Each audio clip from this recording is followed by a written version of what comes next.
This is how I've been weighing myself some mornings. Just cost $1 at the convenience store, little scale. But crammed 2 videos into this one, guys, so this is actually 2 days worth. Reason being just because of the flights and stuff. So yeah, slept in, just got a bit of food, and I actually got a massage, 90-minute massage. So Lum the Moon, she's telling me here that I can hit bag and chill. I drilled the same elbow for like 10 plus rounds, and then eventually did right side too, and also did southpaw. That's about all I could muster up. The massage absolutely hammered me, 90 minutes. So they even do 2 hours, which is insane. All right, it's just after training of a night time, Wednesday. That's week 3, day 3 over now. Just about to go get a feed and hit the sack. Yeah, bit of an interesting day today with the flights last night and getting home so early in the morning, I should say, getting home at like 1, 2 a.m. or whatever it was. Yeah, having a bit of a sleep in, didn't train this morning, which would be strength and conditioning anyway. About to go and get some dinner and hit the hay. I'll see you in the morning for day 4. Right, just past 5 a.m. again, getting ready to head out, having me coffee. Just put some of this stuff on my ankle and everything like that. Voltaren, they got it in Australia. This is sort of written in Thai, this one. It's pretty good, just numbs your foot, so seems to work all right. But yeah, see you at training. That little snippet of the ute there was my poor attempt to film Lum the Moon on our run. He basically chases us in a car and yells at us out the window to hurry up. And when you're running, the little Thai boys see him, in his car coming, and they crap their pants and they all start hammering it. And these little Thai boys, they're amazing because they run 10Ks. They do the 10K runs and stuff on the days that they're in. And I don't even know how they pick up the steam at the end of their run to just, run from him. I guess just fear-driven. They just hammer it. But yeah, so that's pretty standard. Lum the Moon will come on one of the days of the week, chase us in the car. And some days we'll do sprints also. I'm really trash at sprints. My knee just does not like doing it. Now, from memory, this was a bloody cold morning as well. I was wearing a long sleeve shirt under the Rise Championship shirt that I'm wearing there, but somehow managed to sweat through both shirts and just drench them. So even, despite being that cold, but yeah, so it's good. I'm starting to look leaner now in this video, I think it is. But get to that point in the week where the rice is starting to kick in. All that Aussie food's getting out of my system now, and it's just, starting to play its part now.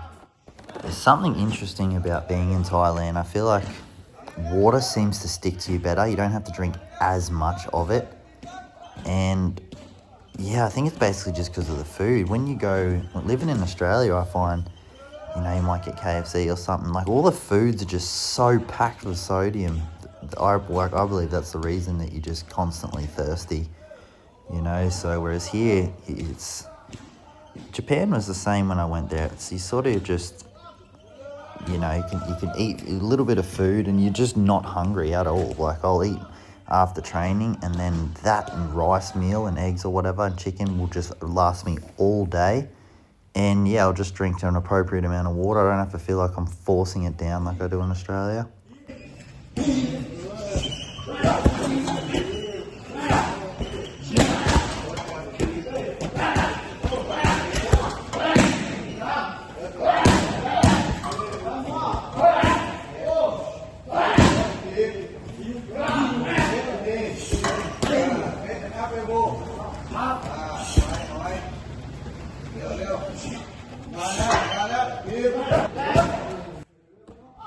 Onto pads now with Crew P again. He's just showing me a little bit of a long guard thing to a knee here. Sort of like a long guard crossbop thing. Which actually felt pretty good. And after this we worked on some hooks and stuff.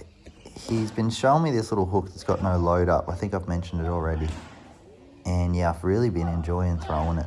And I was using it in sparring the other day actually. And actually yeah, it was coming out really nice and it was causing a lot of problems. So definitely, yeah, I'm just going to keep drilling it because the movement of that shoulder, the way that I'm doing it happens to carry over to some of the elbows I'm doing too. So and that's what you want.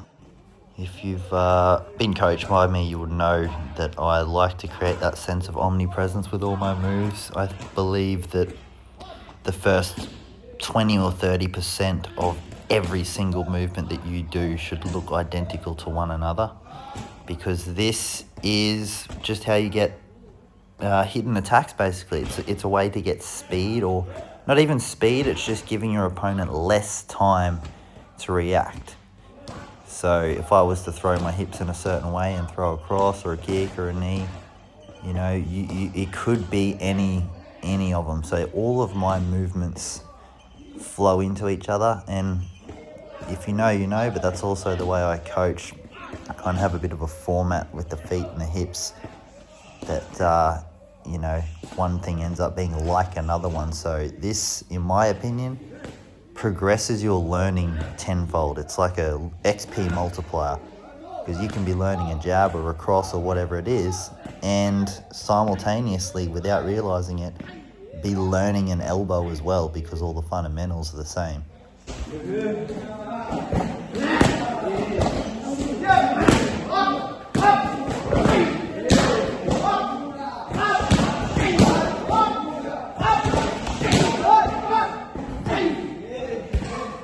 I was pretty stoked with this pad round with Ole here. Again, he's the one that holds the hard pads, so I was actually managing to crack my 1-2s really nicely. And keep in mind, this is the day after the massage too, so I just had all the crap and the gunk and the knots were out of my trap, so I was just firing.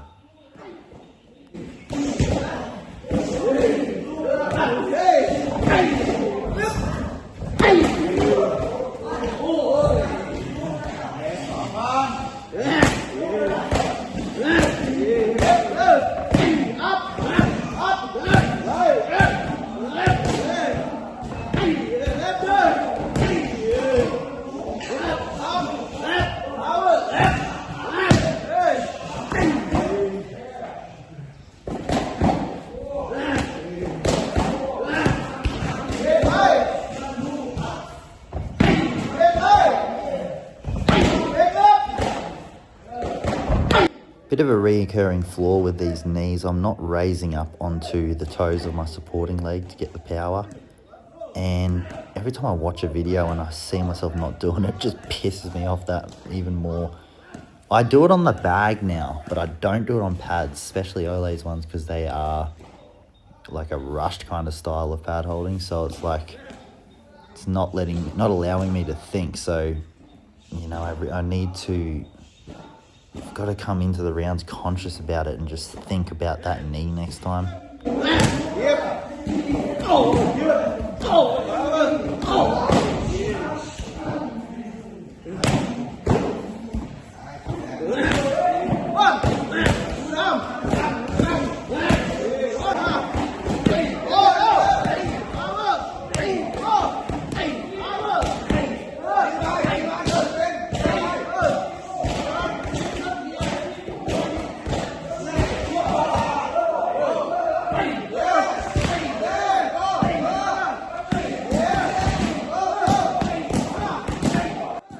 So Lam Moon's just pulled me up on it about the toe thing, and you can see it's night and day how much better the knees are, but you can also see I'm like kind of gangly with it. I'm trying to find the balance point. I'm trying to find the rebound point, I guess, especially with knees, like kicks and stuff, yes, but especially knees, there's like a time to allow your knee to come back from the impact. And if you pull it too early, you kind of lose balance and have no power. And if you pull it too late, then you're sluggish and they'll sweep you. And it's like trying to find that happy medium when raising onto the toe has been pretty difficult for me. But yeah, like I said, it's coming out in the bag. Comes out on pads when someone yells at me for it. But just going to keep drilling it.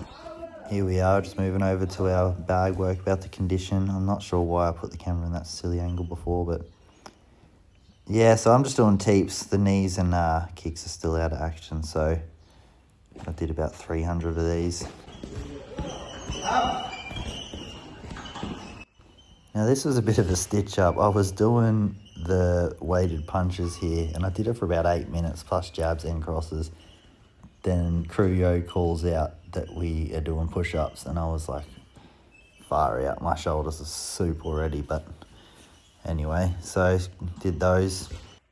Just started to do my neck exercises here when he announced that we're doing push-ups. So basically for the push-ups, what we do is count to 10, and we do 10 Thai push-ups on each count. So you do 10 Thai push-ups, then you do a push-up back to the top, and then they yell out 2, and then you go down and do 10 Thai push-ups and back to the top. And then you finish off at the end. Once you've done 10 of those, you finish off with 10 regular push-ups, which after all the Thai push-ups is hard.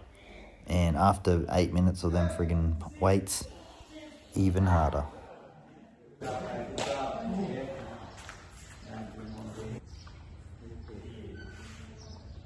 Straight back onto my neck exercises, and yeah, the usual conditioning at the end, neck and sit-ups and whatnot.